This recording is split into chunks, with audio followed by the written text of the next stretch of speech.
It's a new day on the Press Hour on CRTV, ladies and gentlemen. We're glad to have you on board. Over the years, we have experienced the sad situation where competent authorities of basic, secondary, and higher education have shut down schools at reopening. Such actions can only be qualified as doing the right thing at the wrong time, making innocent pupils, students, victims of circumstances. We have never failed to castigate such moves. This time, the Minister of Secondary Education has done the right thing at the right time, shutting down unauthorized schools in July and giving the whole school community, students, parents, teachers, proprietors, and other stakeholders enough time to adjust. That is just where we are. But schools have not reopened. We cannot conclude the congratulations because we want to see how effective such closures are. We are also told that there are schools that were closed 2 years, 3 years ago that were also closed down this year and maybe closed down next year. What happens? Those are the questions we're going to try to answer on today's edition of Press Hour. We will also talk about some topical issues, the 18th conference of the parliamentary presidents, call them speakers, and of presiding officers holding in Cameroon. It has started, it's going to end on the 22nd of July. Ladies and gentlemen, I introduce to you the panel that we have today. Beginning with you, I'm going to start with Foyminjang Cletus, who is the principal of Mother Bilingual College situated at Obili, having base at Obili, with branches elsewhere. We're glad to have you on Press Hour today, sir. Good afternoon, Kilian. It's a pleasure for me to be here, and I hope that at the end of our discussion, the audience will really be edified and impacted with our discussions. Thank you. That's why we have invited you here. I'm going to cross to the other end of the set to welcome Mr. Chefo Ebenezer Pezong Ngake, who is an educationist, and this should be your first time to participate in Press Hour. Mr. Chefo, you are welcome. Thank you, Kilian, and welcome to the other panelists and the televiewers. It's my pleasure to be here to share my honorary experience to nation building. Of course, Kilian, you know that nation building is a collective effort, and I'm glad that have been identified to give my honorary experience. Yes, Press Hour identifies everyone. You just need to signal, get to us. We don't want to know what is the shape of your head and where you come from. We bring you to Press Hour. This is the first time we're meeting physically. I think this also is the first time I'm meeting you physically. So anyone is invited to connect with us and participate in Press Hour. Time for me to introduce one of ours, Joe Tiemoncho, who is senior journalist. Joe, it's always our pleasure to welcome you on set. The pleasure is shared. Kilian, one good turn deserves yet another, and it is always my pleasure to be with you televiewers as we look forward to further discussions. Don't ask me why I'm introducing Dr. Jude Berinu in the last position. You know, protocol has it that he is the highly placed person here on the set, an official from the Ministry of Secondary Education. He's actually the Controller of Services #1 in the Ministry of Secondary Education, the one person who is going to stand here to tell us what it takes to open a school, what it takes to operate a school, and why schools have been closed down at this time and which schools have been closed down. That is exactly why we reserve this very privileged last position for you. Doctor, you're welcome. Thank you, Kilian. It's a pleasure to always be on set to talk about issues concerning the nation, especially when it comes to private schools. Thank you very much. We're going to get the details from all of you, with you on the lead. Ladies and gentlemen, the first thing on Press Hour that sets the ball rolling is Press Review. Emanuela Vemnui, as usual, read the newspapers and follow what she put together for us.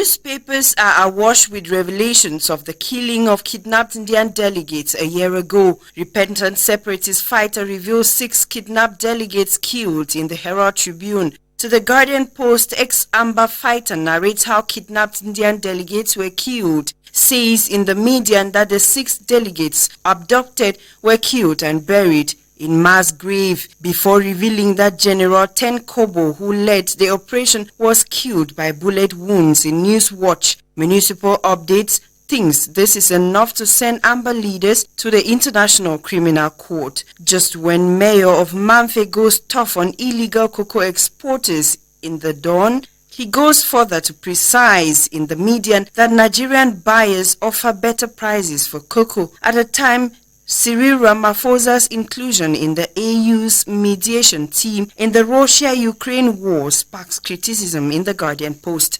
The Herald Tribune sees this as Ramaphosa's charity that begins abroad, as Ramaphosa turns blind eye on xenophobic attacks on foreign investors in South Africa. In the Voice Weekender, Cyril Ramaphosa is dodging issues with African investors to mediate in Ukraine in the horizon. Then the Guardian Post welcomes its readers to Yaoundé with gory images of heaps of refuse on streets, broken roads as well as flooded streets. Cameroon Insider simply cautions, be careful, floods are expected at a time putting a call through is termed complicated on Cameroon Tribune. Cameroon then secures 177 billion CFA francs in 2023 bond sales. In Eco Outlook, especially as tourism within the country generates 125.2 billion CFA francs between 2021 and 2022 in Cameroon Tribune. The hectic June session of Parliament ends in the same paper, a session during which Kavayege Jibril frowned at misbehaving members of Parliament in the median. But it is an accomplished mission for Parliament in Cameroon Tribune. The Guardian Post then presents icons of Anglo-Saxon education, while Municipal Updates profile those who gave meaning to local development. Cameroon Tribune raises an alarm on the use of toxic chemical known as formol on food items in Yaoundé. Let's now end our review with the 237 Women on the Move News magazine that celebrates and projects light on women excelling in diverse domains. The current edition has on its front cover Velvita Viban, Pan-Africanist, humanist and activist and winner of the Africa 40 Under 40 Achiever Award, among others. Until I come your way again, this is your Hour with the Press.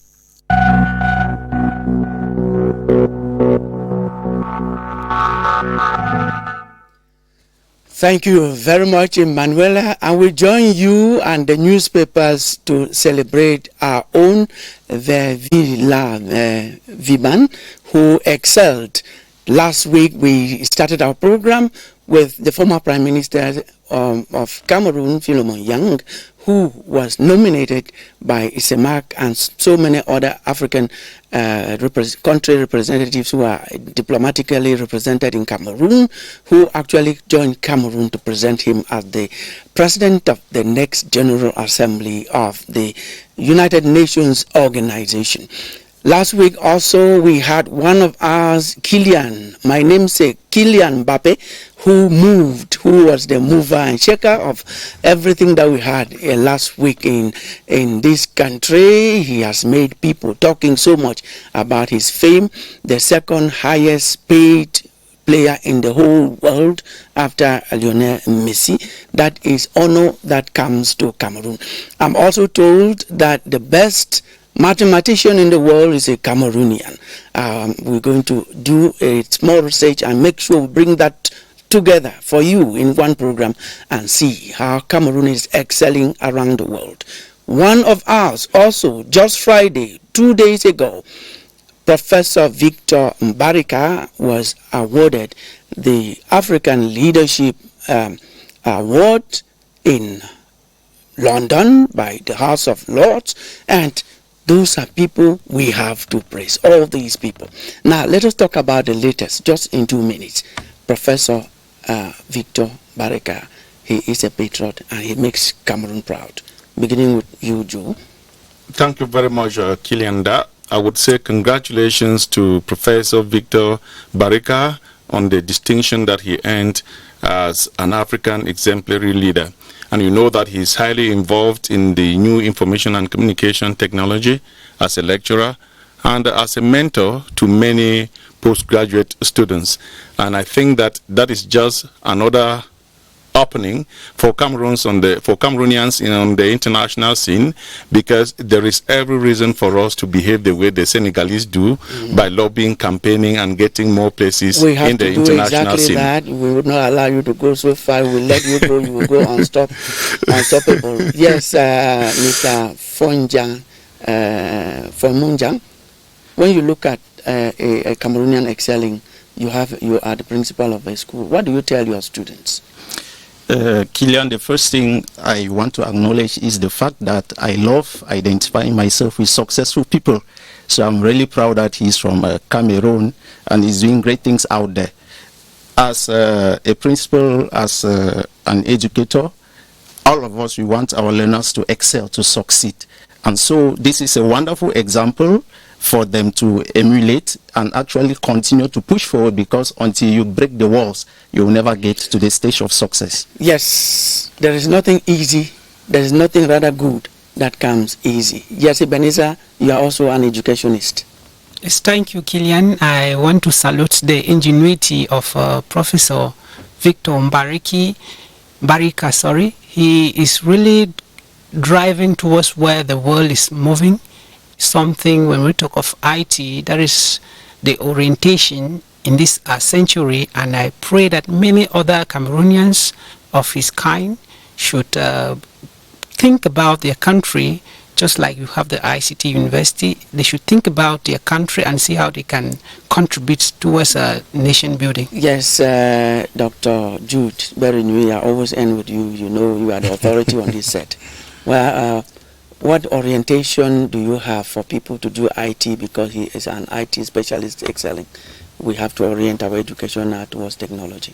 I think Professor Barika's latest capture is an indication of how talented Cameroonians are, of how much we have in this country in terms of potentials and the rest.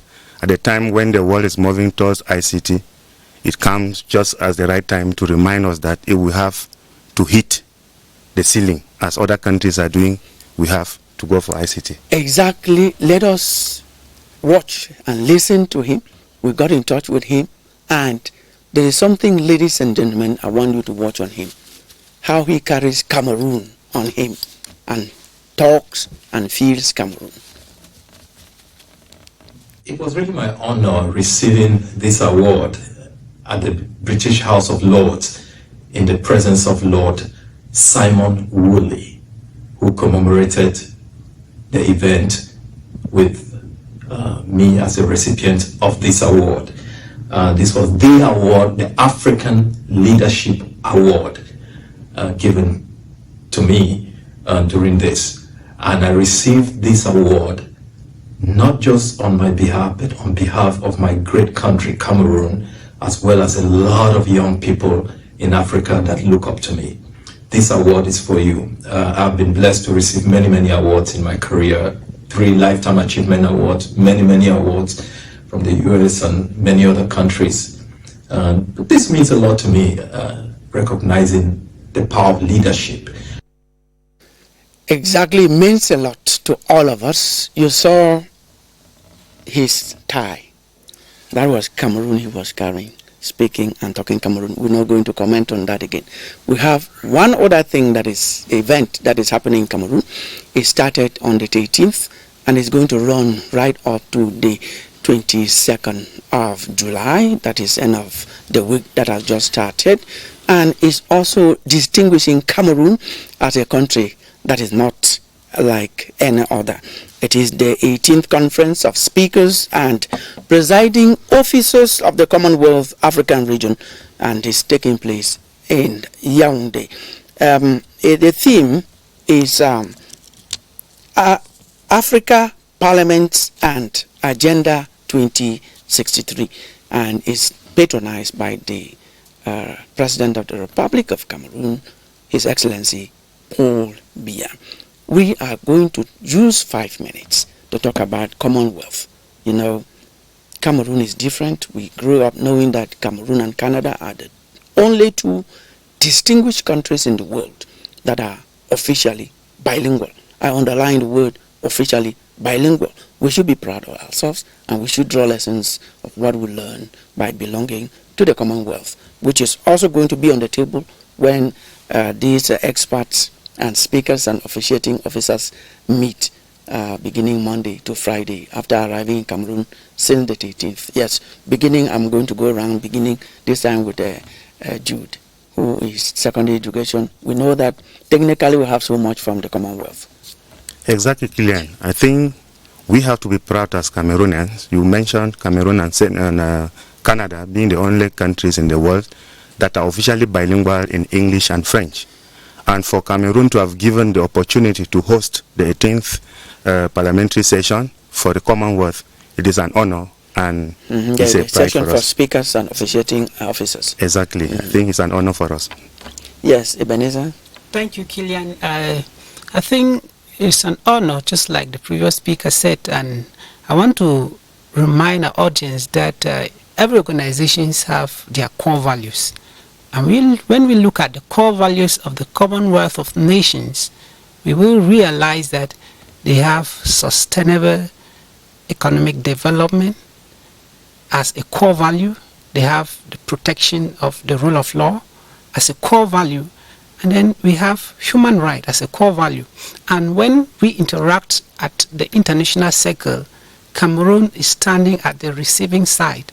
We benefit all this, the Anglophone uniqueness, we benefit it. At one point, when I'm forcing my kids to master the English language, I have to understand that it's a second language to them because they have their mother tongue. So, in essence, Cameroon stands to benefit a lot. Are we talking about the Commonwealth scholarships?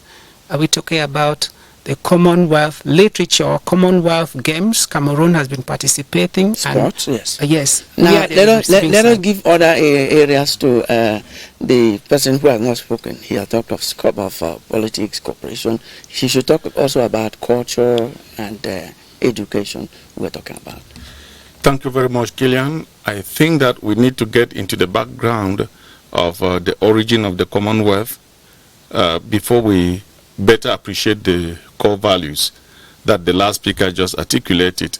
And by saying that, I mean that King John of England on the 15th of June 1215 signed the Magna Carta, which was a fundamental document of human rights, freedom, and democracy in the English society. And the Magna Carta spelled it out that not even the monarch in England has the privilege to trample upon the rights and freedoms of the average British citizen. And on the contrary, the average British citizen has the duty and obligation to respect the monarch. And it is from this that the core values of the Commonwealth came to be built in the mid-16th century and later on fully developed in 1949 when the Commonwealth was restructured. And when we look at those core values, they lead us, Kilian, I will soon learn, yes, they lead us to the common law system that is typical of the Anglo-Saxon tradition, which was established between January 1066 to the mid-13th century when the French helped William the Duke of Normandy to become the King of England. And French was largely spoken in England from January 1066 to the mid-13th century. And the common denominator of the Commonwealth is the English language, which Chaucer and Langland re-established in England in mid-13th century. Wow. And Shakespeare later on developed it in the 17th century to where we are today. Yes, thank you. So the English language remains a common denominator in the Commonwealth, and Cameroon is practicing this. And I think that within the next 15, 20 years, we will not even be talking of bilingualism per se. We'll have Cameroonians who will speak English and French on the same wavelength, and English is likely domineering because you know that the English subsystem today is recruiting and teaching more young Cameroonians in the English subsystem than in the French subsystem. Thank you very much, Joe. We want to give our support to the Right Honorable Kavayege Jibril, the Speaker of the National Assembly of Cameroon, who is head of the organizing committee. We want to appreciate Honorable Rebecca Mebuka, who is the local organizing president. We also want to salute the efforts of Honorable Nestos Manjo, who is in charge of communication. You are talking about bilingualism, Cameroon. Ladies and gentlemen, no comment. That is what we are going to propose to you right now. Watch this, and you know that Cameroonians are bilingual. Well, there's a movement on the rostrum, and our cameras on it. President Paul Biya. Le président national vient donc de faire son entrée, de prendre place plutôt à cette chaire du palais des congrès de Bamenda. Vous entendez en fond sonore les applaudissements des congressistes qui ovationnent le chef de l'État, qui va s'asseoir d'un moment à l'autre pour profiter des travaux du 4e congrès ordinaire du Bureau national camerounais. Long live President Paul Biya. Long live the great CNU party. Long live the Republic of Cameroon.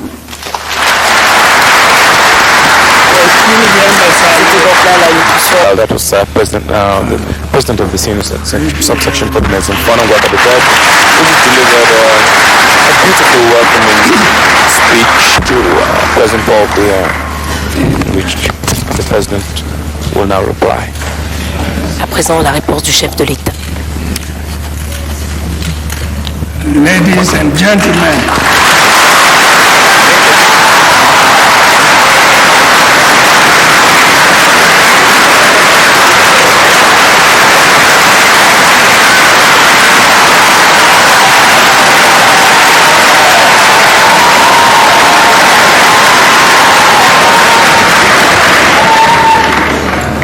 dear comrades, here I am once more in Bamenda.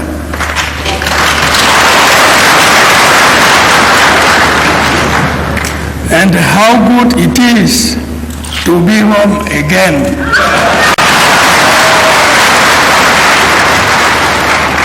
In fact, as you know, the head of state is at home everywhere in Cameroon.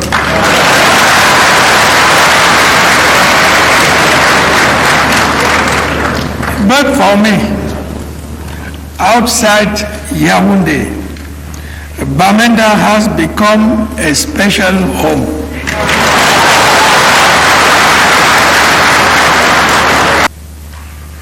Your presence is a testimony that we share common convictions and common ideals about the future of Africa, about the future of mankind. I mean about peace, liberty, justice, and cooperation. Now, to all other participants in this majestic hall, I say, welcome to the New Deal Congress. I hope that you will enjoy your stay among us as you witness the events of the next few days. I further hope that while here, you will discover aspects of our country that will leave you with an enriching and lasting impression about Cameroon. No comment. Indeed. Should we say anything again? We should say bilingualism is a reality in Cameroon. And when the head of state spoke in 1985, from there to where we are, more Cameroonians have been born, more Cameroonians have studied the French and the English languages. Yes, Joe. Just one sentence of 20 words.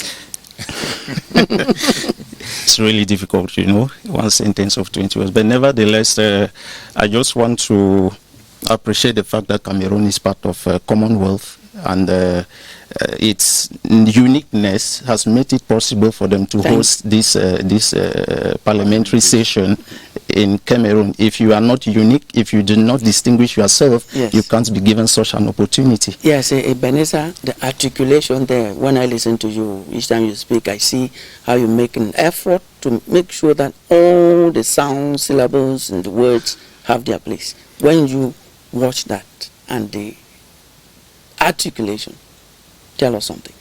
I wanted you to no comment, but you forced me to.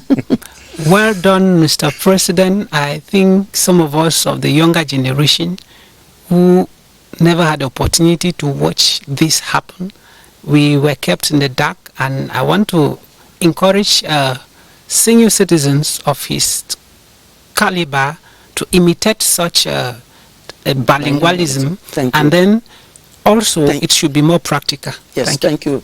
Kilian, just to add that this is not the first time that the head of state is expressing himself in English. In 2010, when we were celebrating 60th anniversary of unification, he spoke English. In Bamenda, in Boya, he has spoken English. Yes, in 1987, he spoke English. If people want to see another excerpt of him in Boya, that was in Bamenda in 1985, they should call the producer director. If she says you want it, you have it in Boya at the end of this program. Time for us to go to our focus. And our focus today is closure of unauthorized schools by the Ministry of Secondary Education, and I think also the same thing, Ministry of Basic Education, and why not the Ministry of Higher Education. We want to know how effective this can be. That is our focus for today.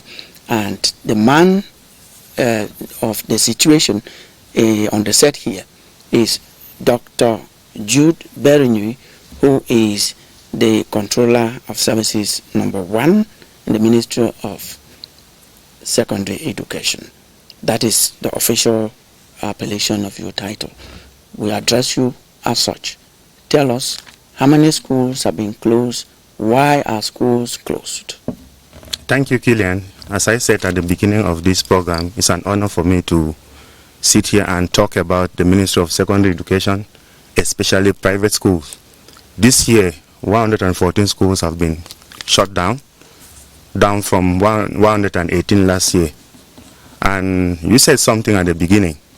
In the previous year, there has been series of complaints that the Ministry of Secondary Education closes down schools towards the beginning of the academic year, and parents and other educationalists do not have time to be able to know which schools are illegal. This time around, the minister heeded. Professor Nalova Dionga decided to close schools quite early this time around in the month of June. This is to let parents, educationalists, to know schools that do not have papers. And the list of these schools is already available everywhere in the internet. They are already posted at the level of the regional delegation, and anyone who wants to consult it should be able to do it. I think with such a move, we are hoping to have a good academic year for 2023-2024, wherein parents will not complain of registering students in schools that do not have papers. Now, what are the conditions for a school to be closed down? What happens? What actually makes you evaluate a school and say, no, it doesn't meet the requirements? What are those requirements? The very first thing for a school to be considered legal is that you should have authorization. Who gives the authorization? It is the Ministry of Secondary Education that authorizes schools to function. And when we talk about authorization, there are three sets of authorizations. We have authorization for setting up a school. That means you have a piece of land that has land title and certificate of land ownership, which meets the required dimension. Then you compile your file and submit at the level of the educational secretariat that has to send the team to the field to check whether the land you have declared actually exists, and then forward the file to the Ministry, that's the regional delegation of Ministry of Secondary Education, to also study and to go down to the field to certify that what you have declared actually exists. Once this is done and your file comes to the ministry, the minister then authorizes you to set up. That is not enough. Set up simply means you have shown a piece of land. After that, when you have constructed, when you already have structures, that's buildings, you can now ask for authorization for opening. It follows the same procedure, whereby the team comes to the field to check whether the buildings you have declared, the plan you declared, is actually what is on the field. From there, you are authorized to function.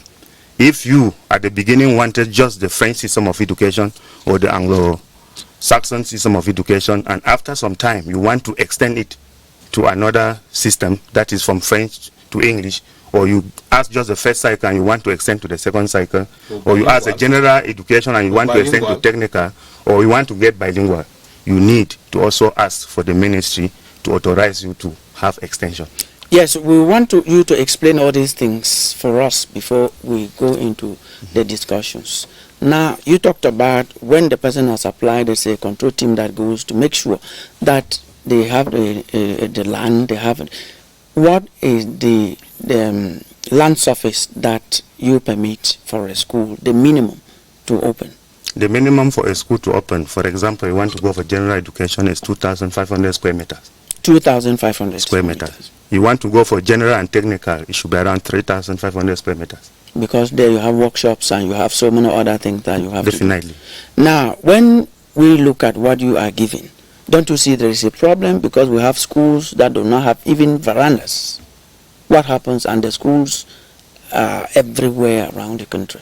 That is exactly what is responsible for the existence of so many legal schools in Cameroon, Kilian. And the problem is that despite the sensitization, despite the existence of all these requiring or asking people to have this particular surface area before venturing into the school business, there are some individuals who decide to go in without taking into consideration what the text requires. And that is why when they start functioning and the government or the Ministry of Secondary Education goes down for crackdown, they feel that the authorities that be are so hard on them. They know the truth, but they still insist to go for this adventure without having to put the required requirements on the ground before setting out. Now, we had 144 schools closed down. 114. And 14 rather schools closed down in 2022. 118 in 2018. 118 in 2022. 114 in 2023. Okay, you got it right. Thank you for the correction. Now, what happens? Because how many schools were closed last year and we have the same schools on the list this year? I think approximately we should have around 15 to 20 schools that were closed last year, which still reappear on the list. How do you explain this? The explanation is simple. You didn't do the control, you are controller number one. I am going to take us down a bit.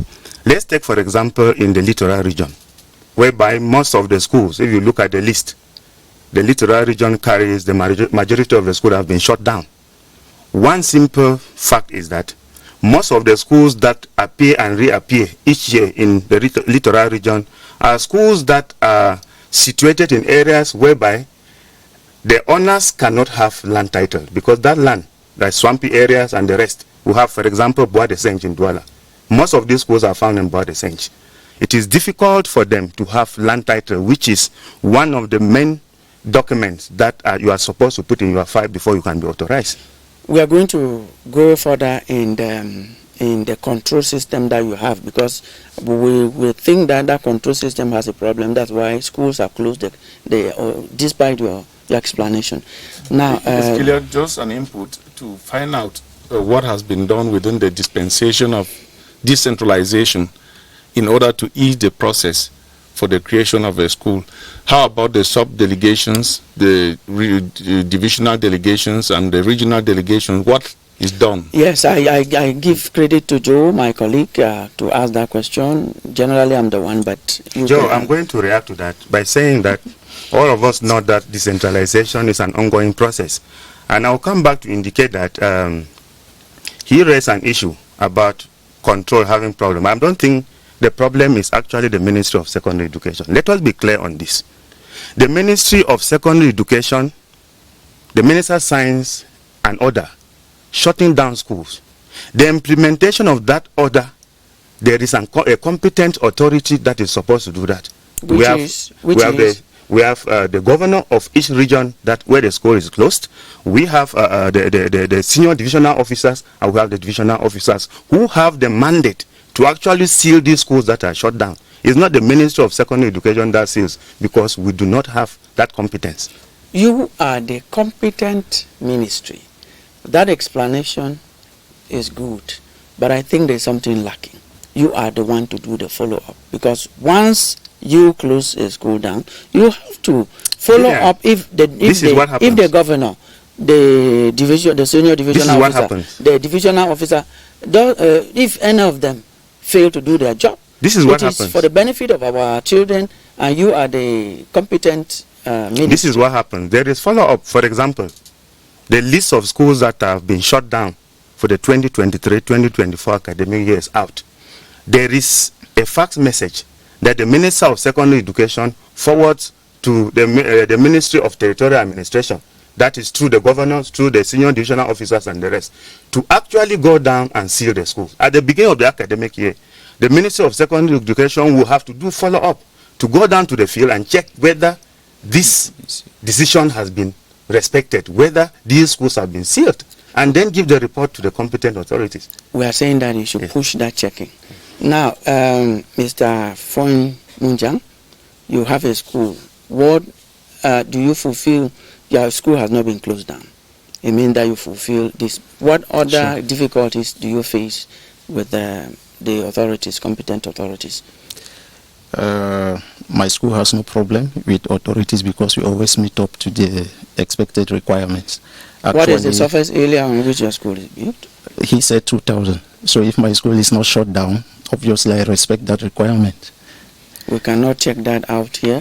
But now tell us exactly what happens, especially with some of you, not you in particular, they are your colleagues. What should be done for this to be effective, the closure of unauthorized schools? Dr. Beringen said something that you start with land certificate. I think that if there is any school without a land certificate, we should not even, because he says when the land certificate is not alike, it is one of the first documents to provide before you can go ahead to construct and things like that. If there is no land certificate, let us just stop the process from there. It's true, the process of acquisition of land certificates in Cameroon is a whole nightmare.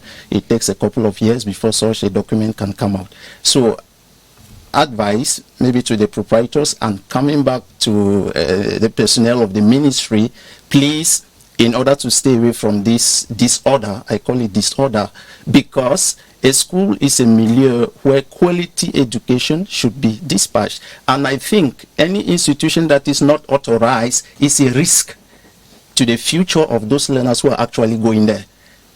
So let the ministry respect the requirements, let the ministry respect the terms, and there should be no conviviality when it comes to check and control. Exactly. Yes. I'll come back to you, Ebenezer, as an educationist.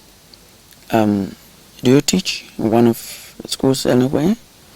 Yes, Kilian. I have taught in the secondary for some years, and I now teach with higher education.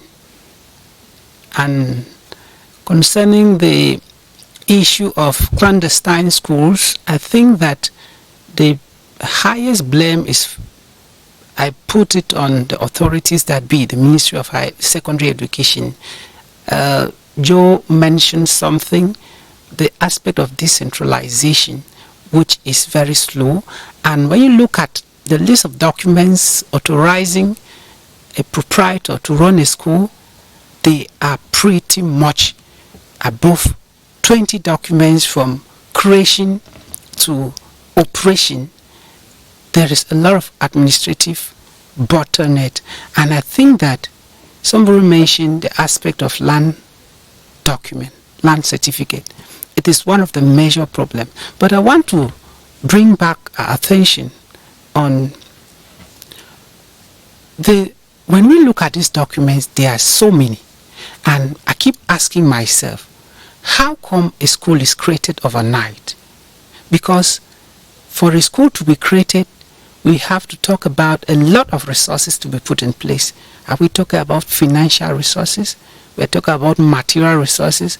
We're talking about human resources. We're talking about time, technology. All these resources need to be put together before a school is created. But yet, everywhere and then you see schools created in the corridors, in people's veranda. Yes, and I was they going exist. to, They exist yeah. for 10 years, 20 years. They keep talking about closure, but these schools are existing.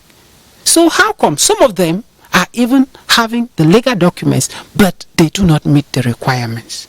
You see schools where, are we even talking just about the procedural formalities for creation? What about the running of the schools? There are schools that do not pay teachers. Where are the educational authorities? Schools that do not even have classes, benches. The studying environment is very bad. Yes, okay, before I come back to Yes, Kilian, I beg to differ with him. I appreciate the government so much, and I appreciate the ministry for facilitating the creation process. How? You know, education is one of the greatest priority of the government. Talk to us about facilitation. He talked of about 20 documents. No, I beg to differ with that. There are roughly 9. That, There are roughly about 9 documents. Creation and operation. We talk about 9 documents for creation. What about the operation? What about the operation? Maybe I should come in here to say that I think Mr. Chefo has exaggerated. We don't talk about 20 documents open. Let me just quickly run down some major. The issue here is this. Everyone thinks that he can own a school. He can be a proprietor of a school. Unfortunately, that cannot be the case. If you cannot meet requirements, why must you venture into the school business? Because today, there are a lot of people out there who have taken the school as a business. Let us say it the way it is. That's why most of them are running there. You need the certificate of land ownership. And I've insisted here that this is one of the major documents that most of them do not have. They go and get a small piece of land that does not have the certificate of land ownership or the land title, and then start construction. We have land certificate as one of the documents. We have your highest qualification. For you to own a private school at the level of the secondary, you must have at least the first degree. Then you have a document given by the traditional authority of the area to indicate that you are of good morality, because we do not want maybe drug sellers or drug addicts or ex-prisoners to come and run the educational system for us. I think we are talking about maybe around 6 or 7 documents, and the major document that we are talking about here is the land certificate. That is where the real problem lies, and most of them do not have it. It's not about the number of documents and the procedure that is long. For example, the texts are clear. If you have your documents which are in order, within the space of 1 month, 2 months, you can have your setting up. And I am happy the principal of Mada is here to testify. Let us not always come on shore to give the government or the Minister of Secondary a bad name. Don't give a dog a bad name because simply want to hang it. Let those who want to venture into the school business do the right thing. Go by the rules of the game. Let them go by the rules of the game, Joe. Let them go by the rules of the game. What he is saying is that what he is saying is that there are people who have not gone by the rules of the game, and they are existing. How do you explain that? How do you explain this? This is simple, Kilian. That is why all of us here seated here, and those watching us out there, we must be able to come together to fight the educational system that wants to go down the drain. If, for example, you are a parent and you see somebody who opens a school on a veranda or in a very dilapidated structure, a risky area, and you decide to go and give your child in that area, you are contributing to the existence of this clandestine school. You are contributing and encouraging these, how can I call them, adventurers into the business, into the school area to keep on moving. There is a reality on the ground. You know that the IDPs from the northwest and southwest regions are very predominant in the northwest, rather in the west region, littoral and center. And this is also part of the rush to make maximum gain by erecting schools left and right. And if we were to remain at the facilities that we have, many young Cameroonians from these trouble-ridden parts of the country will certainly have nowhere to go. Are you as an authority looking into the cultural realities on the ground at this time, Joe. and how? I think, Kilian, I would like to respond to what Joe is raising. He's raising a very important issue. We all know that for the past 7 years there has been crisis in the Northwest and Southwest. And most of the school-going age children have moved to the littoral, the center, and the rest. This is simple. If you move around, you are going to see schools that do not have students, schools that have wonderful structures. And the fee, maybe the fee, not necessarily maybe the distance from where not necessarily the parents live. Not necessarily the fee, Kilian. Let us take, for example, around Obili and look at the number of private schools that exist around that area. About the distance, I'm not sure the distance between some of the schools is up to 500 meters. They are like bars. They are like bars. And these are, most of them, some of these schools are illegal schools that have come to implement, as Joe said, they want to profit from the situation of the crisis, maybe to tap 1 or 2 1,000 francs from the coming children of the school age.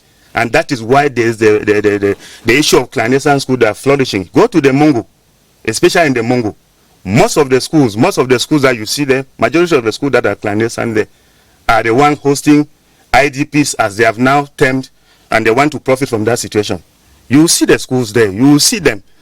I keep on insisting, let the right things be done, and we will not complain about illegal schools. We will, all of us have to put hand on deck to be able to fight against this phenomenon. That is not helping our school system. Yes, Callistus, your school is not far from there. Do you have problems of space? Before I answer that, I want to tell Joe that it is not because we are trying to help a social problem that we are going to allow people to function without the required documents, or that will function against the government rules.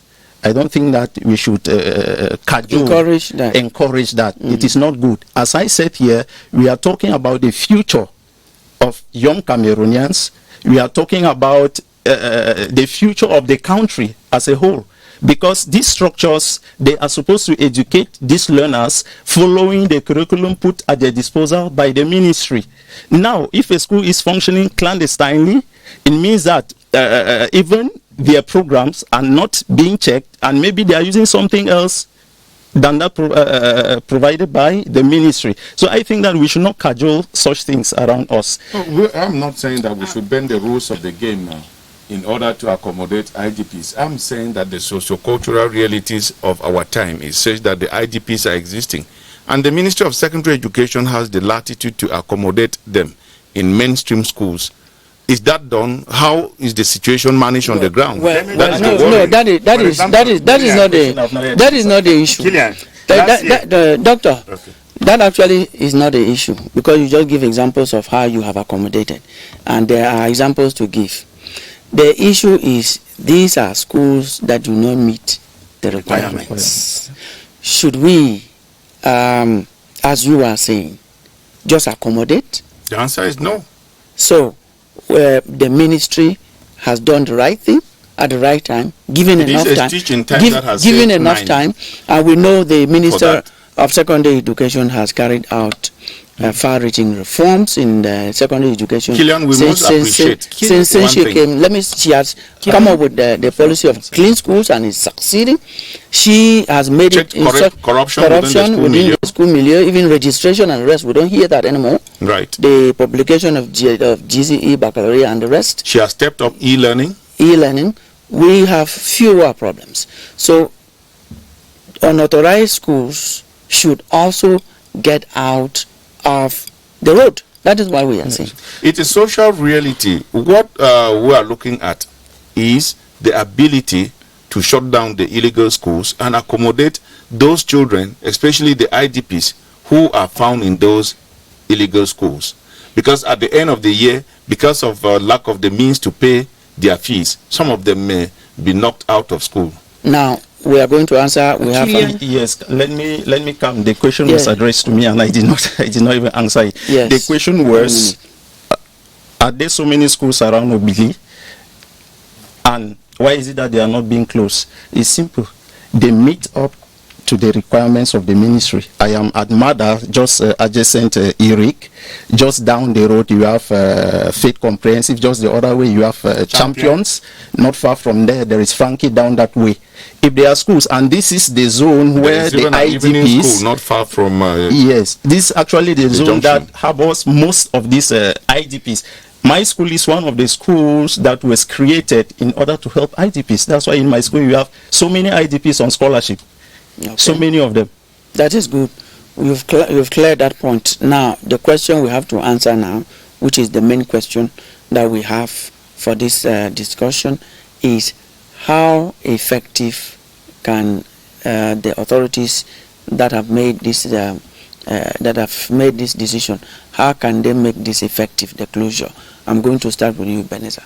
Thank you, Kilian. I think I've already intervened, and I still want to reiterate that the issue of closing down clandestine school is an emergency. I applaud the government for doing that, but I asked a question. I think Dr. Bering misconstrued me. My question was, how can it be possible that most of these schools that are even operating legally fail to meet the expected conditions for the existence I of help the you school? to ask him that question. He answered already. He answered it. Now we have 8 minutes to go. The question I've asked you, I'm not asking you to ask more questions. What can be the solution? How can this decision be made effective? I think we move down the administrative lines from the ministry to let people get at work, from the ministry to the divisional delegates and to the right authorities, and also the parents have to contribute towards this. The parents have to check to be sure that this school is legal, and also we have to be talking about, before I get there, Kilian, if you permit me, we have to also think about an educational system whereby people will not just get to school before they are trained. Those of us that are opportune, perhaps you've gone to school, we should be thinking of training, teaching everywhere we go. But that is teaching with our behavior, with our attitude, with what we say, with what we do, in such a way that the school should not just be seen as a structure. Because I think there is a problem with our curriculum. If we look at the training that is being given to schools here... Yeah, that's content. You're going to content. We'll talk about content another time. Thank you. This time we're talking about closing, shutting down schools. Yes, we want solutions. This laudable decision has been made by the competent authorities of the Ministry of Secondary Education, the topmost, I should say. Callistus, what are the solutions? The solutions are simple, Kilian, and I will still come back to appreciate what the ministry is doing, because schools, when you are discovered, there is a discussion, and if you accept within a time frame to adjust, they can follow you up to make sure that you meet up with those requirements. So a school can actually start running. I discussed that discussion with the doctor.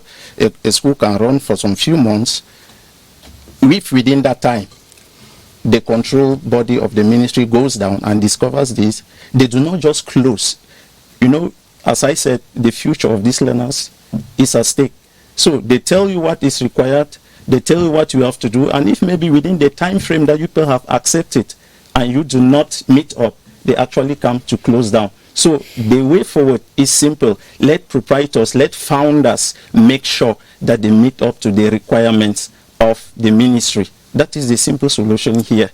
Joe, they still have about 2 months to go, and I think that if within the 2 months they meet up, those schools will not be closed. Authorities should be hard on them if they don't meet within the 2 months. That is it. Because they should not play around, and that is exactly the question I want to ask Joe. As a senior journalist, don't you think that if these schools are closed down every year and they operate, is because it is not only laxity, it is not inertia, it is more of corruption? I would say it is even more of human nature, because behavior is difficult to change. And so because of administrative tolerance in the yesteryear, Many more people are thinking that they can defy the rules of the game and set up schools, which is wrong. My appeal is that the illegal schools should comply with the norms for the creation of schools. And where they fail to comply, the ministry should hit harder and even ensure that they don't exist. And at the same time, the vulnerable learners, especially those from the Northwest and Southwest, should be accommodated by way of follow-up by the ministry to ensure that they are not made desperate by the closure of the illegal institutions. Yes, you said especially, I want to say holistically, every child should not get out of the path of education because somebody flaunted the rules and then deceived the child. Northwest, Southwest, West, East, North, Far North. The Republic. Every child should not be a victim of circumstance. Now, doctor, what will you do? You are controller of services number 1. What are you going to do this time that we are trying to raise the awareness of people to this that you didn't do before? And we had schools that were closed down and they are still closed down 1, 2, 3 years without meeting the conditions. Kilian, I think last year when we were here, the issue you raised was why are we closing down school in the month of August? Just a few weeks to the beginning of the academic year. The Minister of Secondary Education, Professor Nalova Lyonga, corrected and acted fast this year. In the month of June, schools are already shut down, schools that do not have paper. And I want to think that this is already a giant step, so that parents should not register their children in schools that do not have paper. We are talking about education here, which is the future of this country. You see, it is very nice when an illegal school is running and no problem evolves. When there is a problem, that is when you understand that there is a law. In as much as we hit hard, I want to recall that owners of private schools are partners to the government, because the government alone cannot be able to cater for education in this country. But for that to work, we must follow the law. What does the law say?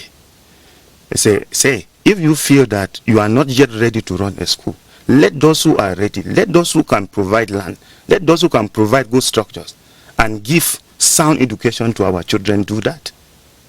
Now, during control, we don't have much time. You are going to go down to the field, and I know what you do, particularly at this time. When you go down, are you intimidated? Are you attracted to some unorthodox, I know it would be difficult to say, means of saying, okay, just let us be for now? Those things will always exist, Kilian. How do you handle them? We handle them professionally because, first of all, once the school is shut down and the necessary information is forwarded to the right quarters for the schools to be sealed, we are going to go down shortly to check whether this has been taken into consideration. If we realize that there are some of those schools that have been shut down which are not sealed, we go towards the divisional officers, the senior divisional officer, even the governor's office, to remind them that the minister took a decision shutting down these schools. They have to be sealed. And when that does not happen because some of those people go behind and see those local authorities, what do you do? The report is sent to the right quarters for action to be taken. We keep on saying there is sensitization because it is not just about hitting. This is what we are doing here. It's not about hitting the hammer on the head. We sensitize. Some of them are ignorant of what is supposed to be done. For example, he raised a stick approach. Yes, he said something at the beginning. In effect, you cannot close what does not exist. For example, you are going to see banners of schools already indicating that they are going to function in 2023, 2024, which do not have papers. Schools that have not functioned before. We can't go ahead to close a school that we have not yet seen. But those schools, if I may come in there, those schools actually indicate some areas where students are going and registering. You can go and intervene and let those students they need to register first. We need to be sure that there is actually a school about to function. For example, we're in the month of July. There are some schools that started advertising that they will function since the month of June. You can't close down that school because it has not existed. You need the physical existence of that school to be able to register, and the school is shut down. Okay, I give you that. Ladies and gentlemen, time is up, and it's on that note that we're going to close today's edition of Press Hour, on which you had contributions from our panelists, Mr. Fonmunjang Kalistus, who is the principal of Mada Bilingual College in Yaoundé, Mr. Chefo Ebenezer Pezong Mbake, who is an educationist.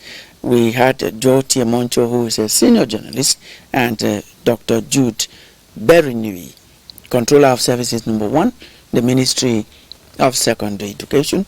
We want to doff our cap again to the Minister of Secondary Education, Professor Nalova Lyonga, for such courageous and timely actions she's taking. We want to encourage that she goes right to the end of it. That's where we end today's edition of the program. There will be a rebroadcast on Monday at 2:30. Thank you very much once again.